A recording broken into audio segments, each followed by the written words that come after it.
So hi everybody, welcome to Topless Topics, a channel that seeks to destigmatize female nipples, blah blah blah, you know the spiel. I have a guest with me that was recommended to me by what I know as NASA. He actually goes by Nosferatu, but my brain has a hard time remembering that, so I call him NASA, which he said he doesn't mind.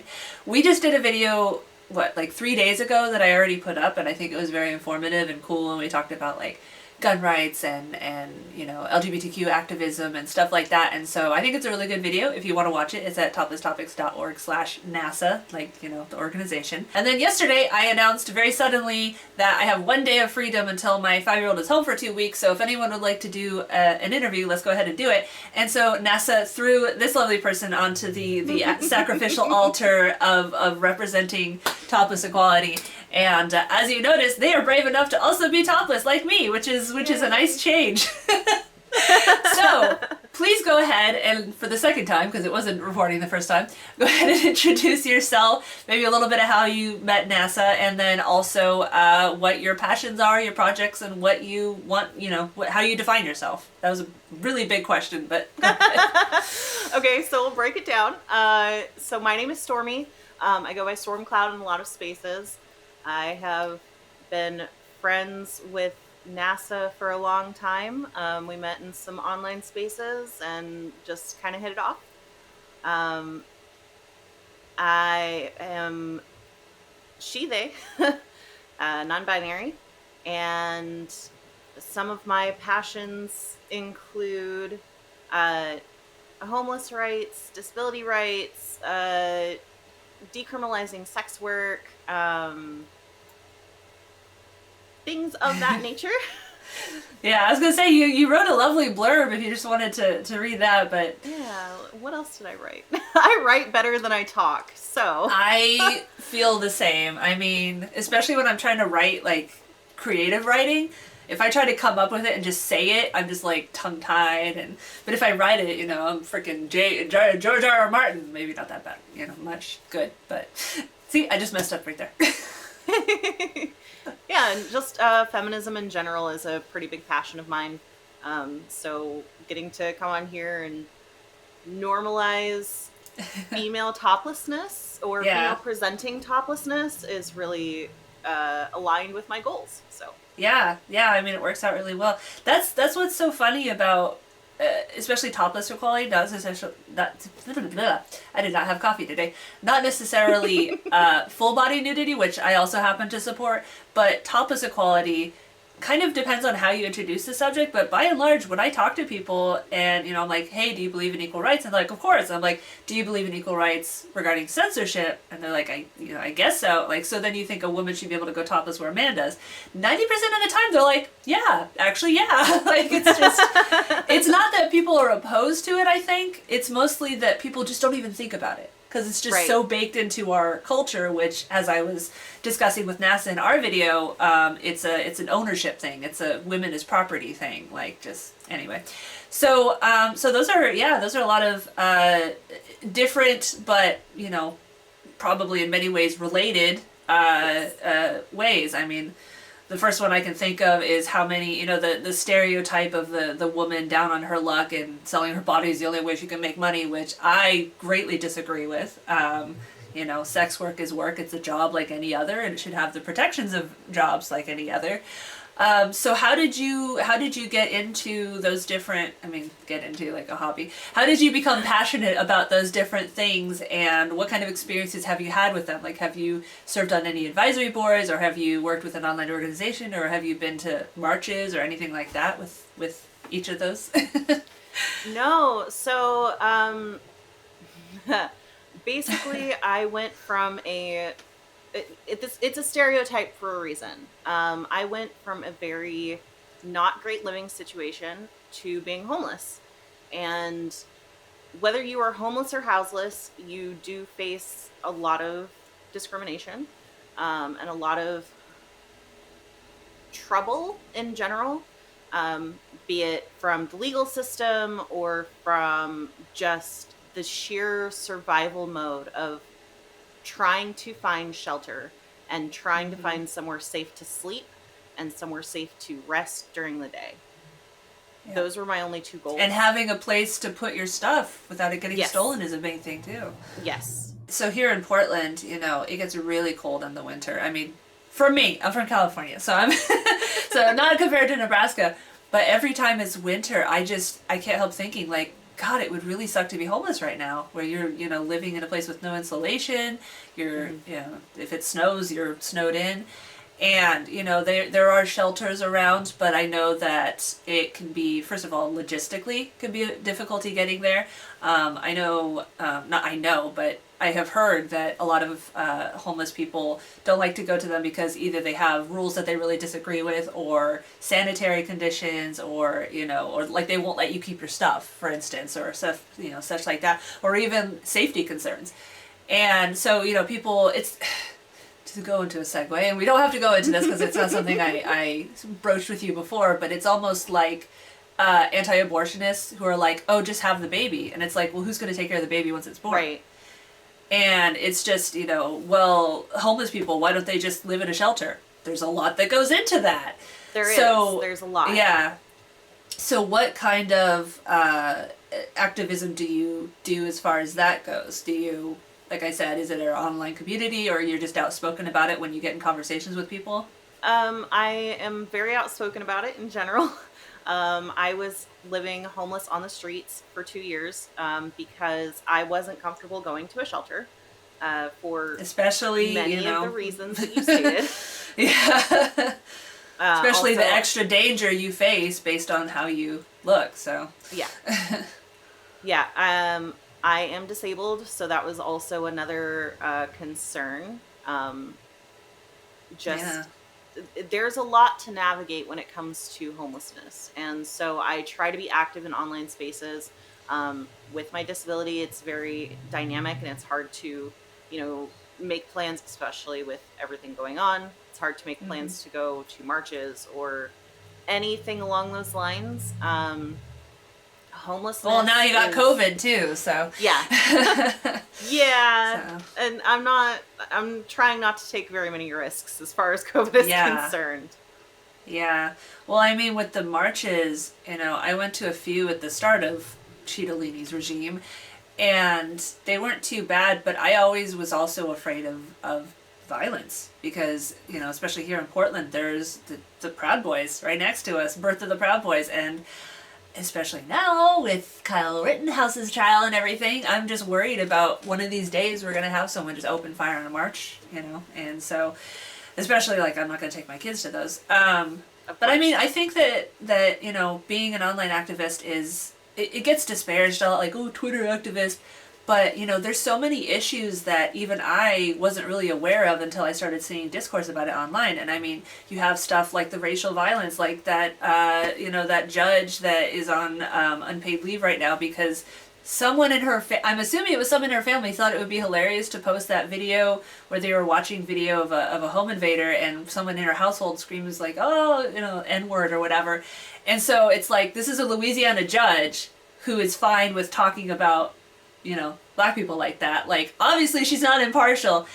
And so the ease of cameras, you know, cell phone cameras and stuff really exposes all this stuff that obviously the people suffering from it knew all along. You know, the discrimination you faced as a disabled person, you know, I'm sure there's probably some videos out there, and maybe more videos will come out, where someone is actually streaming as they're being abused, you know, as they're being disparaged or whatever. And so I think it makes it a lot more real for people who have a hard time. I mean, we're humans. We have to fight to see the world from someone else's perspective sometimes, because it's just not built into the way our brains are made.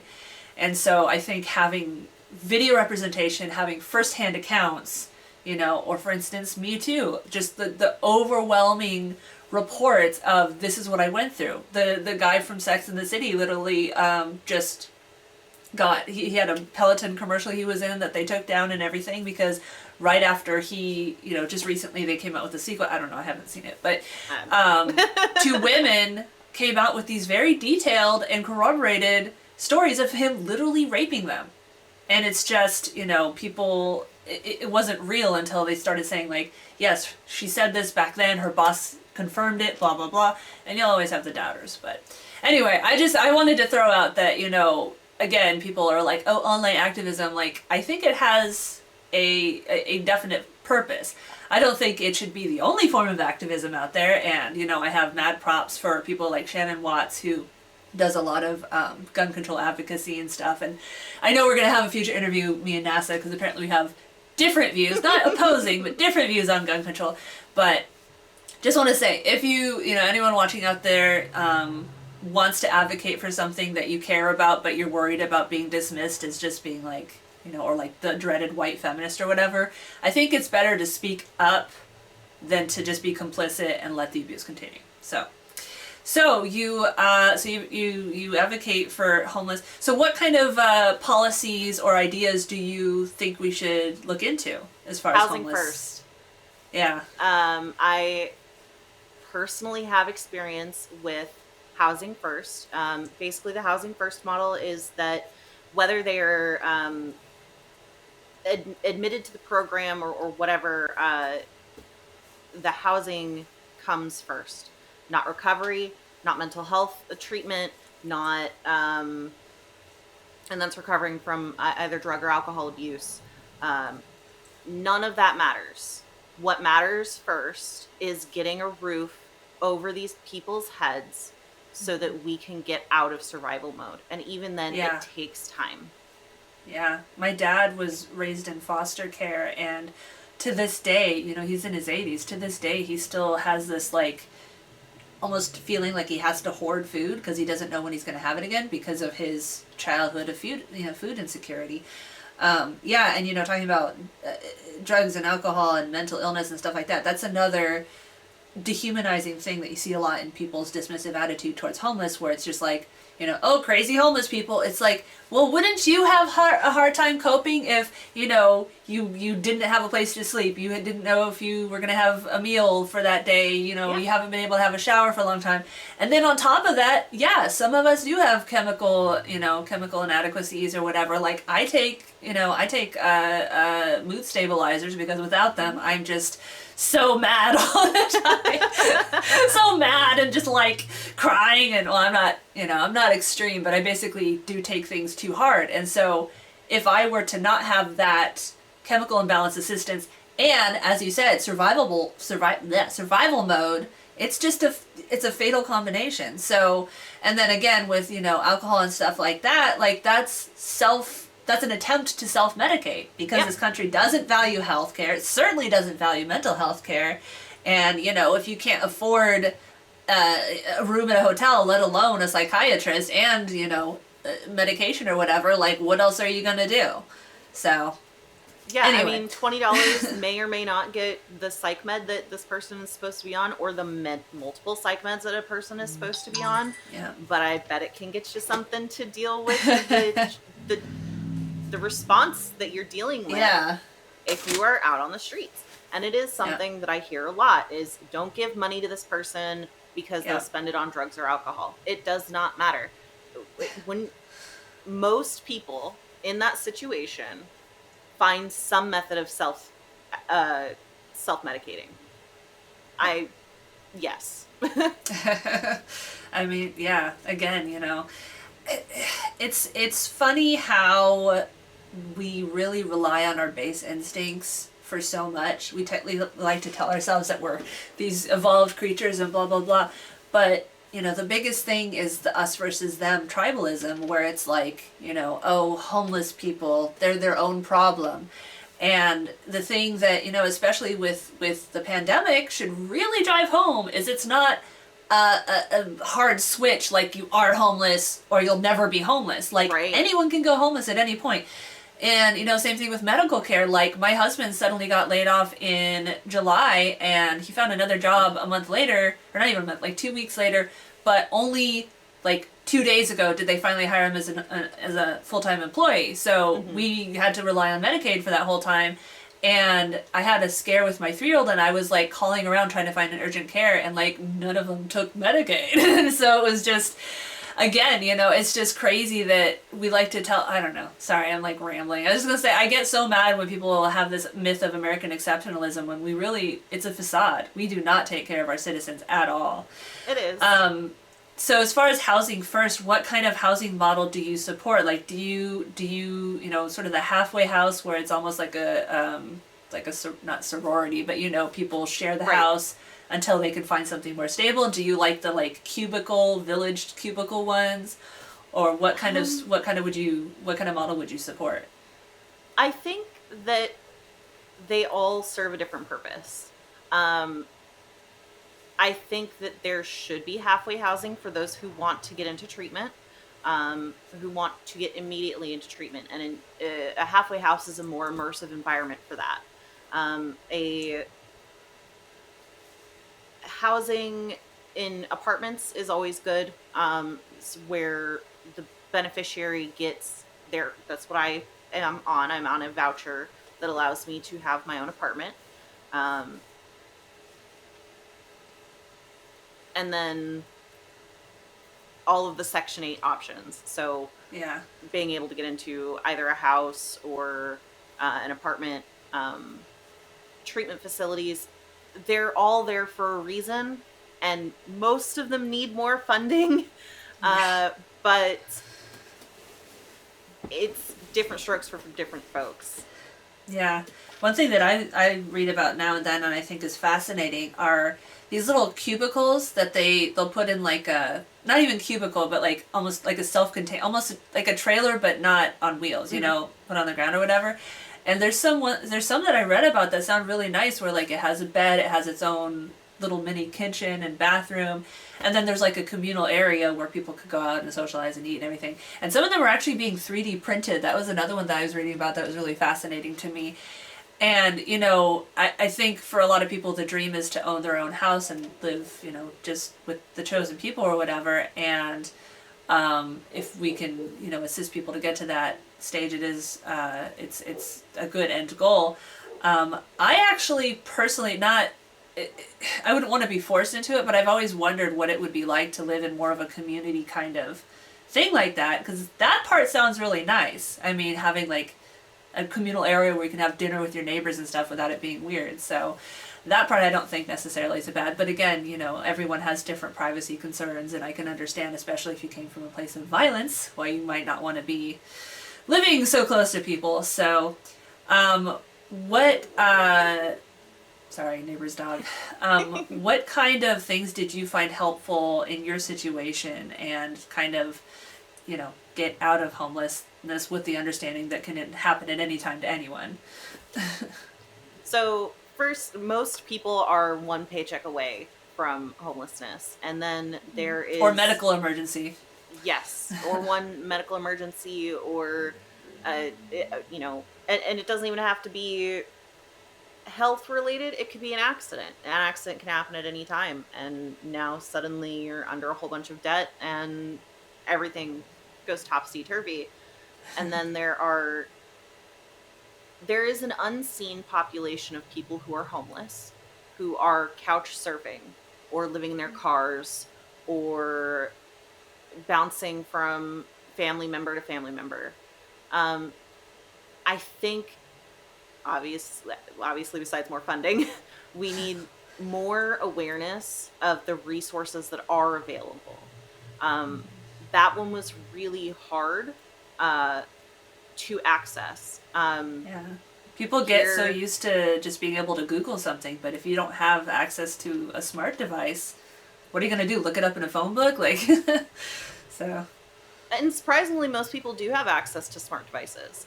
Most homeless people do you have to have a phone. If you are trying to go to work, you have to have a way for them to call you. Something that was really helpful. I was just going to say, but then you have to be careful about scams. Yeah. So. Something that was really helpful was that in one of the cities that we stayed in, the cops they weren't pro-homeless, but they weren't anti-homeless in the way that other cities were. They carried pamphlets that had a printout of the phone numbers, of the addresses, of the various services that were available that are set up in their city for various homeless people. Summer showers, once a week, laundry once a week or twice a week, food boxes, pet food, access to being able to get important documents like social security cards or birth certificates if you never had or have lost them since being homeless, things that are important for functioning in a society, at least really in cool. America. I wish we could see that expanded across the whole country. Well, one of my longtime followers, he actually goes by the nickname Off Grid Gamer, and it's interesting because he has a smartphone and he's a computer and he's homeless, and he'll like play games on his computer using his phone internet, which is just kind of trend setting. And he was in this really bad situation where he was working for a fast food joint. And the boss was super, well, the friend is white, but he was super, homeless, discriminatory. And also, my friend happened to be gay and stuff like that. But because he needed the paycheck, he just put up with it for so long. And then finally, with the COVID relief, he was actually finally able to quit that job and find one that wasn't as abusive. And so, that's why stuff like COVID relief is so important. But he, talking to him really kind of changed some perceptions that I had of homeless, people where it's like, there's homeless gamers that, they don't have as much access as I do, but that doesn't mean that they don't love video games, and, we shouldn't begrudge them things, enjoyment. And I mean, that's another hot topic that you see with a lot of anti-homeless advocates, where it's like, we gave them money and they spent it on a smartphone. Why, they should have spent it on food or whatever. And like you're saying, it's vital to have a phone if you're going to try to integrate with society at all. I mean, if you're trying to find a job, how are you going to get calls back from the job? They're not going to drive up and visit you. And, and beyond even that, we all like our luxuries. I'm not saying you should buy a private jet for a homeless person, but, like, give them nice stuff sometimes. And remember, and this sounds, but we're all human. We all, want to be loved. We all want to not feel panicked about having a place to sleep. And I don't know, it breaks my heart to see people so easily fall into this, well, I'm not homeless, they should just take care of themselves mindset. They might not even recognize that they're doing it, but by saying, oh, it's not that important, let's fund this other thing, like, you're just condemning these people. So one of the things that the thought process for me personally when I was homeless was, okay, I have these couple of luxuries. I can either hold on to them until I have a house, for the ones that I couldn't use. Like I did have an Xbox. Couldn't use it, but I held on to it. You greedy. Yeah. I had a laptop. My thought process was, I can sell these things and maybe get shelter for a day, a week, a month, maybe a month. And then what? What is my next step after that? Now I'm out of whatever item that I have. I won't have the money to buy it in the future. And I still don't have a house or somewhere to live. Yeah, I mean, it's, cost benefit analysis. Did you have any final thoughts about homelessness, or do you want to move on? Okay. No, we can use this to segue. Well, because what I was going to say is, the other thing that you said you're passionate, or one of the other things you said that you're passionate about is, and again, like, as I said at the beginning, they're all kind of intertwined, as most things are. But your efforts to decriminalize sex work. So, couple questions about that. How do you define sex work? Do you think there are things that should be, kept illegal or whatever? What resources do you recommend? And what would your ideal future be with the decriminalization of sex work and everything like that? Go. Just kidding. 10 seconds on the clock. So what defines sex work? Sex work is a big umbrella. It goes from things that are currently legal and perfectly, like, I wouldn't say normalized. They're not normalized yet. But things like what was it that webcam one work? Republican that literally just said something about like porn and video games are destroying the men of America? I don't It's like, know. okay. So yes, working in porn, working in live porn, so live webcamming, all the way from there to more gray illegal areas such as being a sugar baby, all the way through what is currently known as prostitution. That's What do you mean what is currently known as? so for me personally, prostitution is kind of a slur because it's a legal terminology. It's a legal definition. And that's the difference for me between legalizing and decriminalization. We don't need those laws on the books that criminalize someone for doing whatever they feel they need to do in order to survive. There's people who choose sex work and there's survival sex work. I got into it with survival sex work. And it shouldn't be a legal question. Things that should still be a legal question are trafficking should obviously still be illegal. That's an entirely separate, it's a related topic because sex work is kept in the forefronts of people's minds through, oh, well, the sex trafficking ring was broken up or blah, blah, blah. It's kind of a scapegoat, I think, where it's just like any attitude, any anti-sex work attitude. It's like, well, because I'm stopping trafficking. It's like, no, you're really not. As far as the legalizing versus decriminalizing conversation, there is a sex worker advocate and exotic dancer, I don't know the official term, whatever, who has her own podcast and talks about it a lot on social media and stuff like that, named Elle Stanger.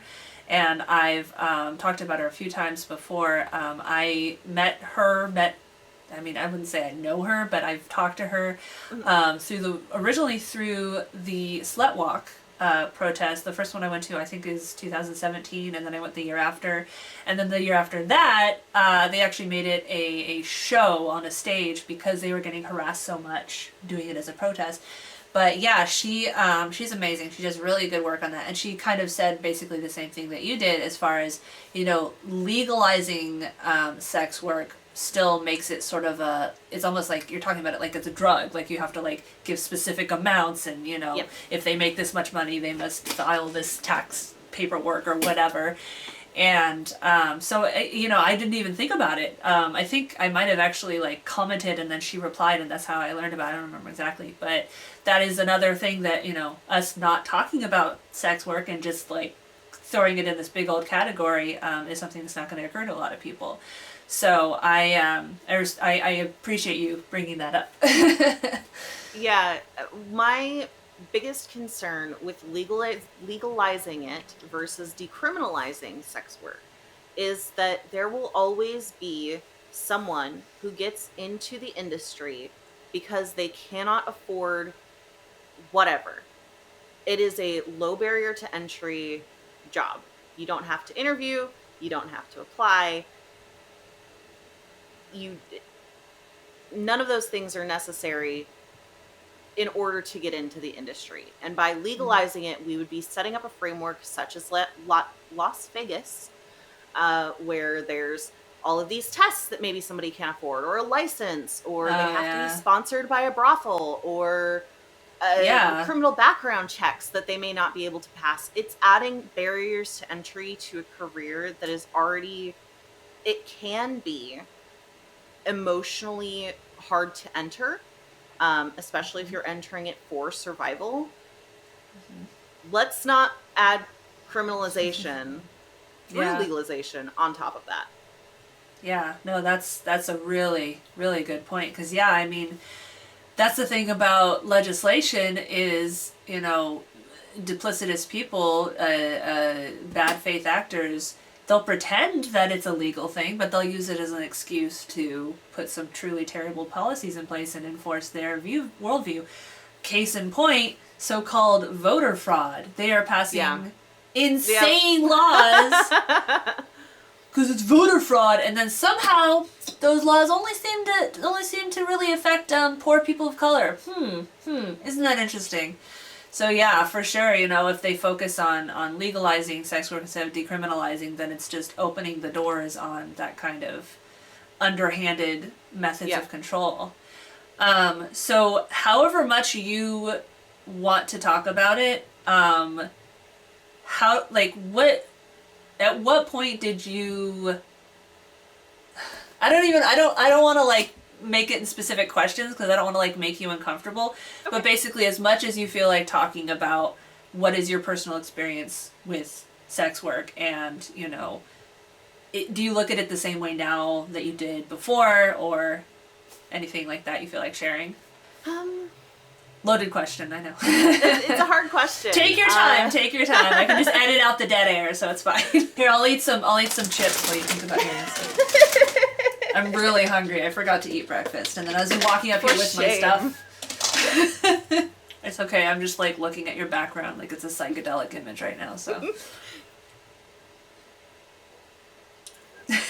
Did this just turn into asthma? So when I got into sex work, it was in the good old Backpage days, which was compared that was to like now, that was like a Craigslist for sex workers kind of site, right? It was a Craigslist for everything that Craigslist banned site, and it got like taken down by the feds, and there's I vaguely a whole heard bunch of of issues. But yeah, it was, again, low barrier to entry. Just throw up a couple of pictures and a phone number, and someone will get to you. That was stressful for me. I bet. Especially because Backpage was kind of it. There's tiers of websites for like advertising, and Backpage was the lowest of the low that you could do without street walking. I did have the privilege of I've never street walked, but that's because, again, my disability. I have I do use a wheelchair, at least now I use a wheelchair. And that also was a barrier. My disability was also a barrier to more legal versions, such as stripping. A lot of people get into stripping because it's a low barrier to entry. And it's legal. And it's legal. Yeah. I physically could not do that at the time. I physically cannot do that now. I also was homeless at the time, so I didn't have someplace for people to come meet me. I didn't have the money for a hotel or motel. Car dates are very sketchy and very scary thing to happen.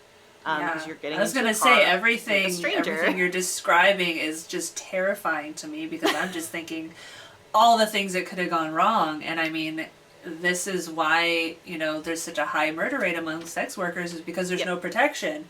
You're at the mercy of your client, who could just if something goes wrong, my choices are to suck it up and deal with it, pick up the pieces, pick up the aftermath, or to potentially go to law enforcement, who may arrest me for my part in the crime. That's not something that I was willing to do. That's just so insane. That's such a stupid system. And I'm very lucky and I'm very privileged that I was able to do outdoor or indoor work, from the beginning, and that nothing happened. I went from Backpage. Well, you lived to tell the tale to I did. You know, warn about those who don't survive, who don't, you know, ever get the opportunity to raise awareness. So I mean, I'm glad that you're, you know, I'm glad that nothing happened to you, but I'm also glad that you're brave enough to be here advocating for this and really getting people to think about the lack of safety. So from there, I moved to the gray area that is sugar babying. Can you define that for us, please? So being a sugar baby is when a usually young, usually attractive, usually female-presenting person engages in dating someone who has more financial means than they do for the exchange of the implicit exchange. I don't know if I'm using implicit, but of money, of an allowance, and it's assumed that you're going to have sex. You're basically dating these people. And it's basically the trophy wife thing, but without the security of marriage. Yes. Some make it to that point, but not most people don't. A lot of they're disposable. And a lot of sugar parents will move on once you're not attractive enough or able enough or whatever the case may be. The allure fades. Yeah. The stigma against that enrages me because, she's doing it for money. He's doing it because he thinks she's hot. Freaking hypocritical. No, probably there's very, very, very few, if any, sugar parents going out and finding someone that, they just are like, this person's down on their luck, I'm going to give them money for sex, which, would be fine as long as it's consensual. But, it's just so, it's not like not necessarily he, but, it's not like the sugar parent is doing it purely altruistically, Right. So, she's a gold digger. Okay, and? Yeah. She wants as long as she's not lying about it. Sorry, please continue. So you started doing the gray. It's more of a legal 50 Shades of Grey, you might say. No, I do not mix those two things. There's a lot of vulnerability required with BDSM. I couldn't not make the pun. I'm sorry. So as my physical ability started to get worse, I became uncomfortable. There's a lot of internalized ableism that I'm currently always fighting with. And it felt like I, aged out of the game. I'm 27. It's usually a young women's 36, game. So I guess I might as well die now. No. Obviously, there are exceptions to the rule, but this is, generally speaking, how it happens. And I became uncomfortable presenting as disabled with clients and with people in this, under this context. So I moved on from being a sugar baby to camming.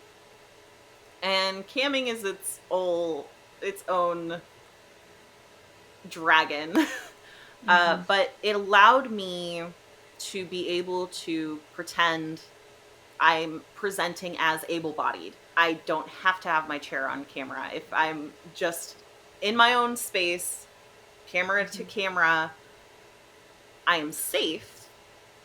And there isn't the level of vulnerability of these people who I'm interacting with, these strangers that I'm interacting with, knowing that I am physically disabled. Yeah.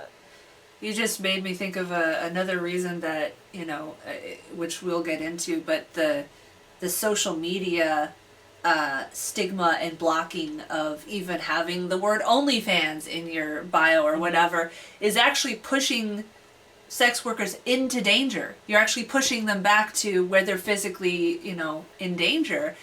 And this made up thing of like, we're stopping child trafficking. You're not. No. All you're doing is pushing people back into danger. So. Yep. And I've gotten like OnlyFans set up and all that fun stuff, but I've predominantly been putting my energy into learning camming because it's a different dynamic, entertaining for a camera and interacting with a camera than interacting with an individual. Yeah, because I mean, you're not touching them, so you have to come up with some other kind of thing. And at least camming, I mean, as far as I know, is legal. I mean, I'm sure there's things you're not allowed to do. I would think, like violence and stuff like that. There'd be rules against. There's a lot of rules, but generally speaking, yes, it is at least legal as far as the government is concerned. I'm not going to get arrested because I'm performing on camera. Yeah. Of course, there's still threat because people can still stalk you and stuff like that. Yep. So again, thank you for your bravery in doing this. That is amazing. That is tremendous. Dang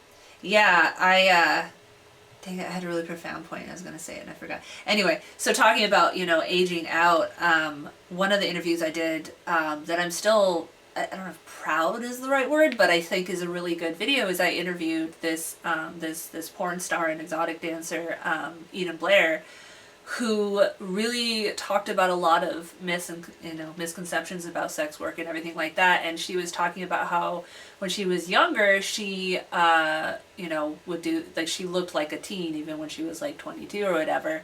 And then she got to this point in her, I think, late 20s where she didn't look like a teen anymore, but she wasn't old enough to, do like MILF stuff. And she was actually like, it seemed like she was kind of happy because when we did the interview, she was getting into MILF age range. So It's like there's this gap where it's like people don't look for your porn because they want to, they have pedophilic kind of inclinations versus, MILFy kind of stuff. And I mean, that's interesting to me. I don't know why there wouldn't be, plenty of people looking for porn of any category, but so you said that you wanted to get away from disability, mentioning the disability in your stuff. Is it safety? Is it because you felt like you were being fetishized and so it kind of dehumanized you? Or what, if you don't mind going into why you felt that change? Yeah. So for me, it was, I didn't experience fetishism. It's a hard word. Yeah. I can't even say it now. Fetishization. There we go. Say that 5 times fast. Thankfully, I have not had to deal with that intersection. However, I have seen in online spaces, and in disability-focused spaces, the idea of a devotee. And from the person who is disabled, it's a fetish for someone who usually, not always, devoteeism is just disability in general, but it can be specifically someone in a wheelchair or specifically an amputee. And usually people are just subjected without their consent to this fetishization of their bodies. Like a woman in a bikini, picture of a woman in a bikini in a wheelchair. People are passing it around like, oh, look at this. Right. Yeah.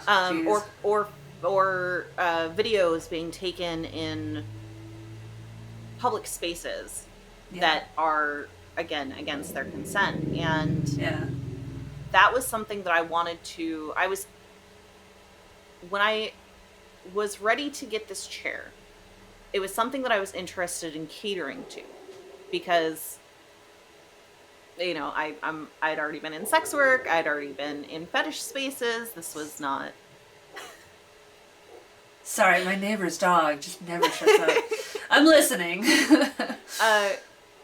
It wouldn't have been something new to me, but as I read and as I gathered information from other disabled people, I became more uncomfortable with the idea, because I didn't want to normalize my disabled body being fetishized. Mm-hmm. Even with my consent, I did not want to normalize it to a point to where other people would be impacted.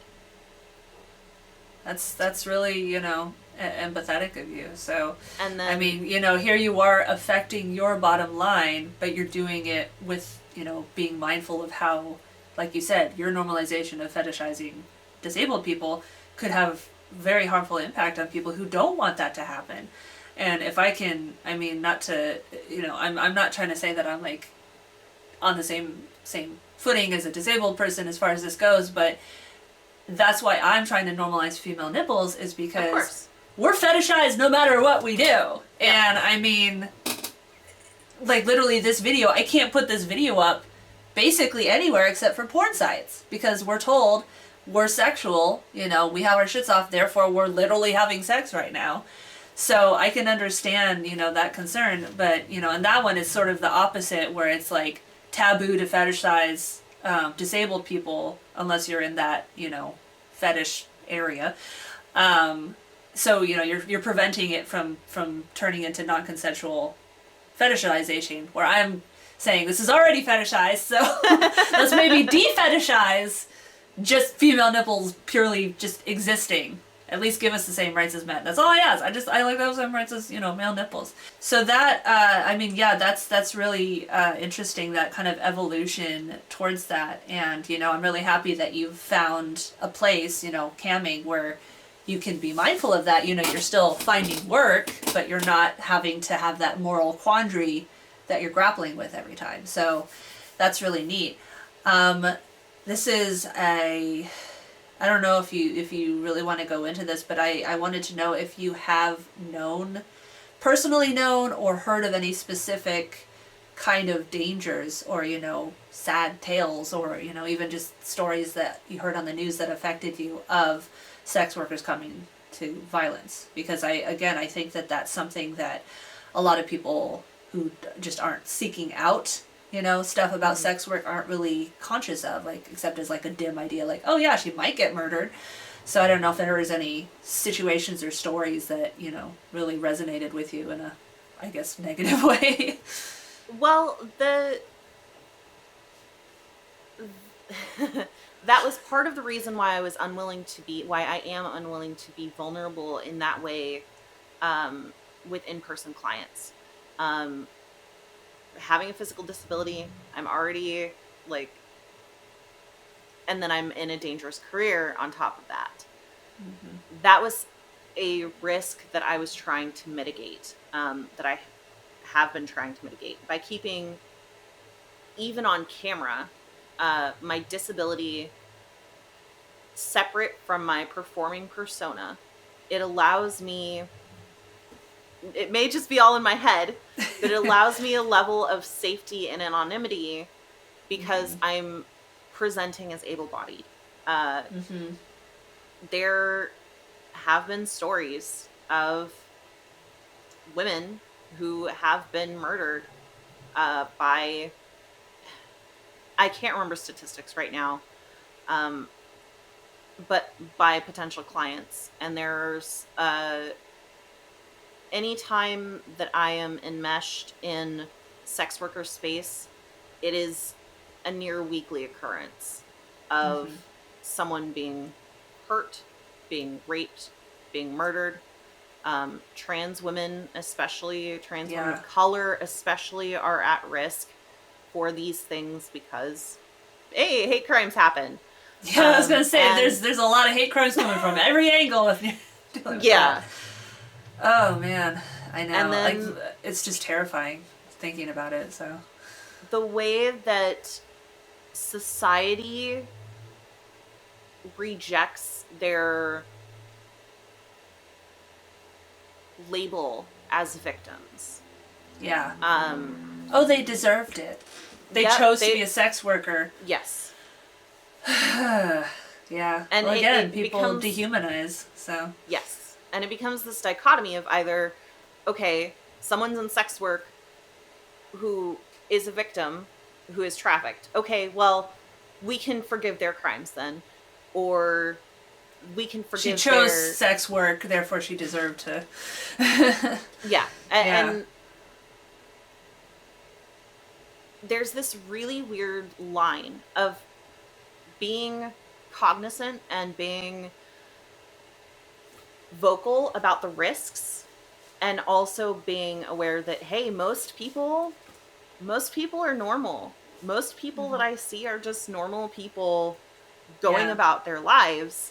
Most people I interact with are just normal people. I am just a normal people. Yeah. I just happen to have a dangerous job. Yeah. Well, it's just like, when you do see these murder stories, like, it's so obvious the racial bias when you have a black woman get murdered versus a white woman. And Yes. It's like the white woman died and it's like, oh, she was always smiling and she was such a sweetheart and blah blah blah. And if it's like a black woman, it's like there's plenty of, people that love her, I'm sure, but they don't get primetime news. And also, if it ever came out that a white, even a white woman, if they're a sex worker and they get murdered, it's just like, by the way, someone got murdered. Anyway, onto the weather. It's just like, it's not romanticized. It's not like tragic. Like, it's just, it's just this, it all seems to come back down to dehumanization. Dehumanization. There we go. Dehumanization of people with disability, dehumanization of people who do sex work, just dehumanization of people who are trans or gay or anything like that. Like, it's just, I don't understand why we do that. I don't understand why that's baked into humanity. And I mean, I wish more people fought against it, but of course we're dismissed as, snowflake SJWs for giving a shit about anyone besides ourselves. For shame. You care about people beside yourself. What a lib, lib T word. How dare you? So, I guess that's kind of a good overview of, those three things. Did you have any other passions or anything that you wanted to talk about, or do you want to? I mean, I don't know. I'm used to my interviews going on like 3 hours, but I'm trying to cut down on that a little bit. Was there anything else you wanted to talk about, or should I maybe have you back on the show another time to talk about another issue if you want?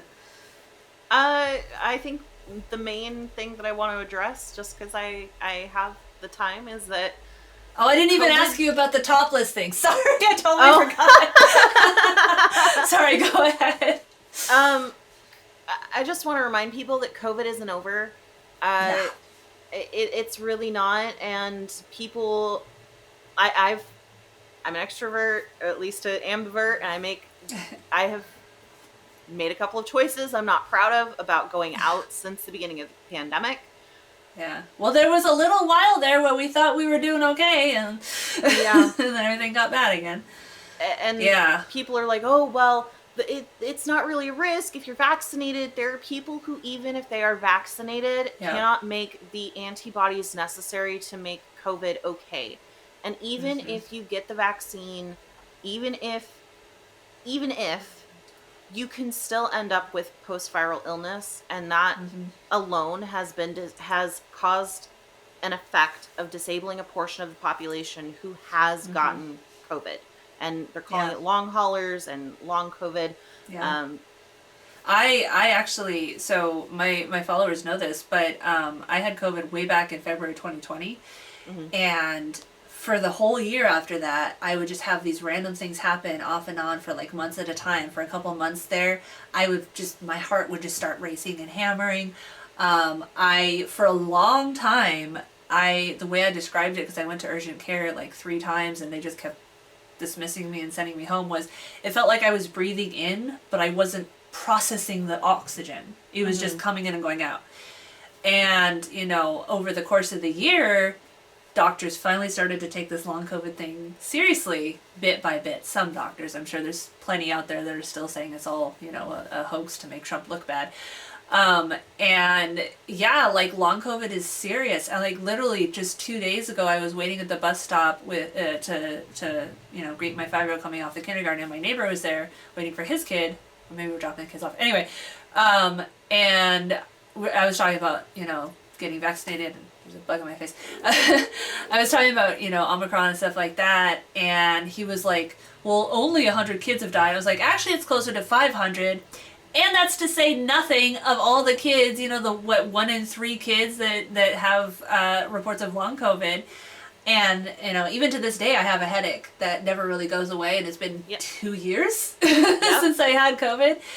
And, yeah, just, oh, my God. I mean, it's kind of funny talking about COVID in this video, because honestly, we could have been intersecting it with everything else. You know, obviously homelessness, you know, living in a hotel or whatever. I will say one thing that a lot of people were saying at the beginning of COVID was like, we have all these hotels that are just sitting empty. Why don't we let homeless people stay there? So, thankfully, at least here, they did start doing that. They did start making arrangements and allowances for people to be able to live in all of these empty hotels and motels. Yeah. And I think long term, it would be a good solution rather than just, like you said, give the building. Give them a place to have security, so then they can work on, you know, finding a job or whatever. Like, if they were to stay at a hotel for a month, that might be long, you know, or a couple months, that might be long enough for them to find a job that they can afford an apartment. Going back into that, it's kind of funny. And yeah, I mean, with the vaccination too, like, I waste way too much time on Twitter dealing with anti-vaxxers when I know it's a lost cause. But I see just the dumbest things where it's like, well, if the vaccine isn't, you know, completely preventing infection, what's even the point? And it's like, it's not just about preventing infection. It's to not, so you don't go to the hospital and die when you have it. Yep. No vaccine is 100%. And also, you know, even if you don't necessarily get sick, it's so you don't give it to people that are going to be a lot more risk. Like, my mom actually succumbed to cancer this past February, but if she had not, I'd be just in terror for her. Because, I mean, she was very weak from cancer already. And, you know, COVID would have just... And, I mean, my dad, you know, he's pretty frail too. He doesn't have cancer or anything, but I was really happy to get his booster. And I was really happy when I was watching the thing yesterday and they were showing a graph of hospitalizations from not just Omicron, but, you know, whatever. And it was like, unvaccinated, vaccinated, booster. And I was just like, yes. I mean, you know, the science is always changing, but it gave me a little bit of hope. And, you know, my 5-year-old finally was able to get his first 2 shots, but he hasn't gotten a booster. And my 3-year-old is helpless. And so it's just like, people are just so freaking selfish and short-sighted. Everything breaks down to that. So yeah, you know, that's a good point. Maybe someday in the future, I don't think we're ever going to get rid of it, but maybe we'll have it down to a manageable level where, you know, we have a yearly vaccine and people that don't want to die of COVID get the vaccine and it, you know, keeps it manageable. So at least, again, you know, hopefully you don't die from it. And, you know, I can see us watching this video like 5 years from now and being like, oh, remember COVID? Of course, we'll, you know, all be drowning and or on fire at that point. But it got to 117 degrees in June here in Portland. That was terrifying. So, I think that was a really... The Topless. Oh, sorry. Oh, see, I'm so used to talking about it that I just, like, it feels exhausting. I mean, I'm fine, you know, doing it with another person, but when I'm doing videos by myself, like, I get people asking the same questions over and over, and it's like, I already did, like, 300 videos. Like, 20 of them are talking about this. Go watch those. But, so, I mean, here you are, you know, willing to be topless, and algorithms would peg you as female. So, Same as me, you would be getting, you know, if I were to try to post this, even if I only showed you in this video, like I only showed NASA in our video, and, you know, he's a man and he kept his shirt on, this would be treated as pornographic and would get banned. So what is your where do you draw the line between you know, nudity and sex? And, you know, do you consider female nipples nude, like full body nude, the same as you know, if a man were shirtless? Of course, you know, I love when I get the, if women could go without a shirt, I should be allowed to walk with an erect penis. What? But anyway, feel free to. I've seen people compare someone not even fully topless, but breastfeeding openly to someone receiving fellatio in a public space, and that is ridiculous. That is not a comparison whatsoever. Can female nipples be sexual? Yes. Are they inherently sexual? No. Can male nipples be sexual? Yes. Are they inherently sexual? No.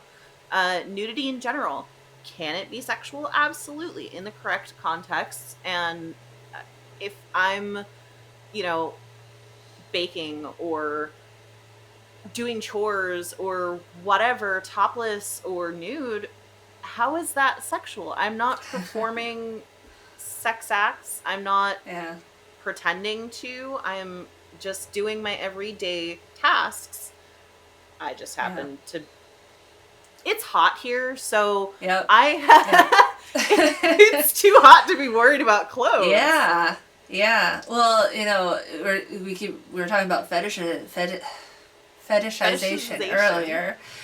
And unfortunately, again, we women, not necessarily we, but I mean, people that look female, we are sexualized no matter what we're doing. And so women cooking, women doing chores, that's also treated as if it's a sexual fantasy.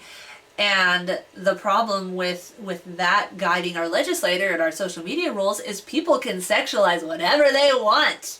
They could say, there are plenty of cultures that to this day say like a neck is super sexual, or, your shin is, or, calf of your leg or whatever.